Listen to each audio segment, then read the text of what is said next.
আসন্ন city corporation নির্বাচনে জামাত ইসলামীর ভূমিধস বিজয় হবে।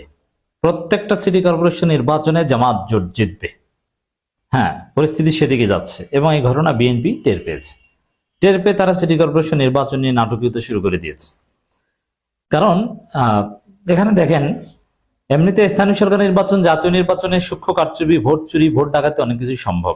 কিন্তু যখন সুনির্দিষ্টভাবে কয়েকটা সিটি কর্পোরেশন নির্বাচন হয়, সেখানে ভোট চুরি করা, ভোট ডাকাতি করা কঠিন।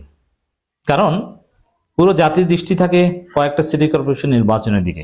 যেমন জাতীয় নির্বাচনে বিএনপি রেজাল্ট ইঞ্জিনিয়ারিং করে ক্ষমতা আসতে পেরেছে, কিন্তু ছাত্র সংসদ নির্বাচনগুলোতে বিএনপি ভোট ডাকাতি করার চেষ্টা করতে যেও সফল হয়নি। কারণ ছাত্র সংসদ নির্বাচনের দিকে পুরো জাতির দৃষ্টি থাকে। ছাত্র সংসদ নির্বাচনের প্রত্যেকটা মোমেন্ট ক্যামেরায় আবদ্ধ ছিল এবং সাংবাদিক, ক্যামেরা, মোবাইল এগুলোর সামনে চুরি বা দুই নম্বরই করার কোনো সুযোগ কিন্তু বিএনপি পায়নি। কিন্তু জাতীয় নির্বাচনে এটা সম্ভব হয়নি। জাতীয় নির্বাচনে যদি 8 বিভাগে 8 দিনে হতো, সমস্ত প্রশাসন, সমস্ত মিডিয়া, সবার ফোকাস যদি এক এক দিন এক এক বিভাগে থাকতো, তাহলে জাতীয় নির্বাচনে সুষ্ঠু হতো। আর অনেক দেশেই কিন্তু এভাবে কয়েক ধাপে নির্বাচন হয়, কিন্তু বাংলাদেশে একদিনে নির্বাচন করতে হবে। কারণ ওই যে কারচুপি করতে হবে, সুষ্ঠু নির্বাচন এদেশে হতে দিবে না।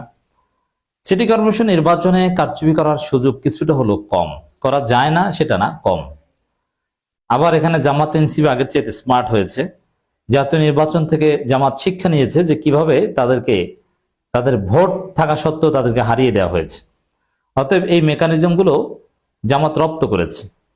তো এখানে আসন্ন সিটি কর্পোরেশন নির্বাচনে কারচুপি করা সম্ভব হবে না, এটা বিএনপি মনে করেছে। বিশেষ করে ঢাকায় যে ভোটের সমীকরণ, জামাত ইসলামীর নজিরবিহীন উত্থান, তাতে ঢাকা উত্তর এবং দক্ষিণ সিটি কর্পোরেশনে নির্বাচন হলে সেখানে বিএনপি অনিবার্যভাবে হেরে যাবে। বিজয়ের কোনো সম্ভাবনা নেই, এটা বিএনপি ভালোভাবে বুঝতে পারছে। আর ইম্পর্টেন্টলি, আওয়ামী লীগের সাথে সমঝোতা করে বিএনপি জাতীয় নির্বাচনে কিছু ভোট বেশি পেয়েছে, কারচুপি বাদ দিল। কিন্তু স্থানীয় সরকার নির্বাচনে আওয়ামী লীগের লোকজন বিএনপিকে ভোট দেবে কিনা সন্দেহ আছে।